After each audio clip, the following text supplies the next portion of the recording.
দেখো আজকের ভিডিওটা কিন্তু খুবই গুরুত্বপূর্ণ একটা বিষয় নিয়ে, যেটা হলো স্পটন।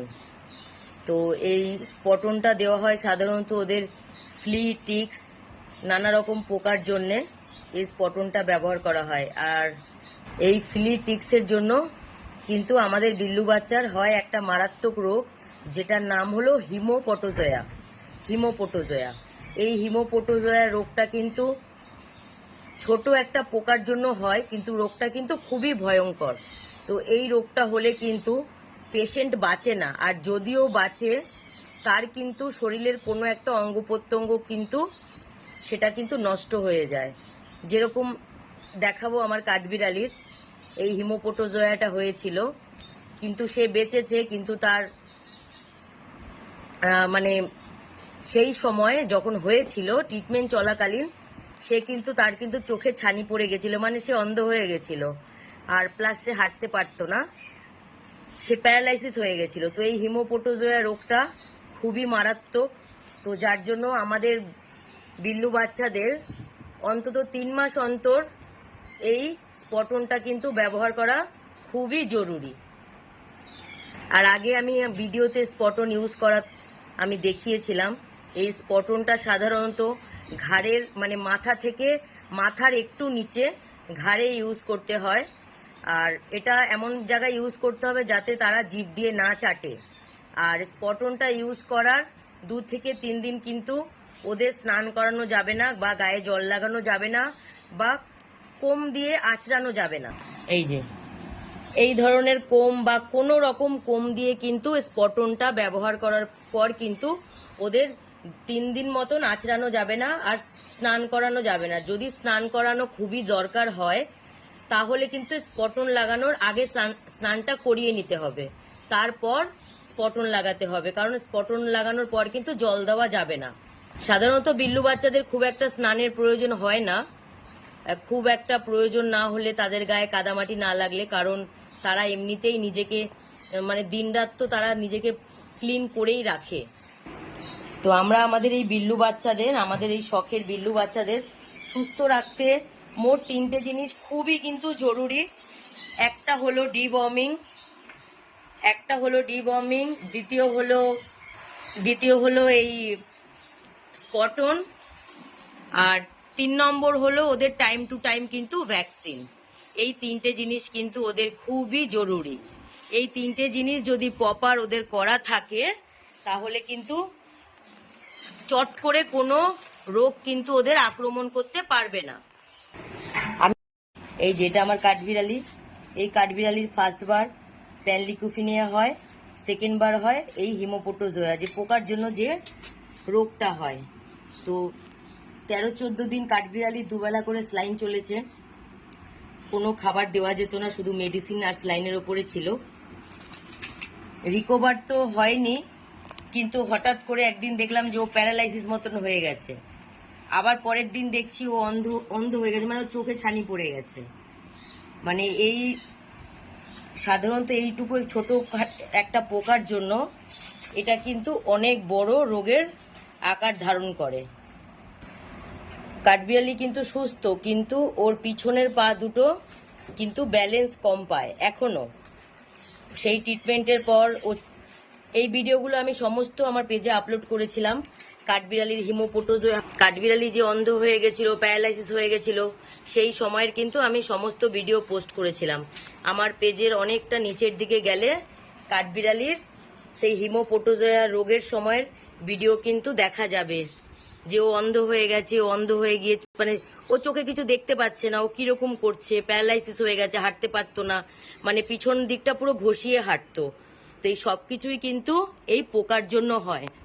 আর এই রোগটা মানে এমনই যে একবার যদি হয় তো সেটা কিন্তু বারবার সেটা কিন্তু ফিরে আসে। তো হিমোপোটোজোয়া একবার হয়ে যাওয়ার পর কিন্তু অনেক বিল্লু বাচ্চাদের যার হয় তার প্রতি কিন্তু অনেক ধ্যান রাখতে হয়। তো আজকে দেখো নিয়ে চলে এসছে স্পটন। আমার যে কটা বিল্লু বাচ্চা আমি সে কটা স্পটন নিয়ে এসছি। এই একটা স্পটন নিয়ে এসছি একটু হেভি, এটার দাম সাধারণত 490 টাকা।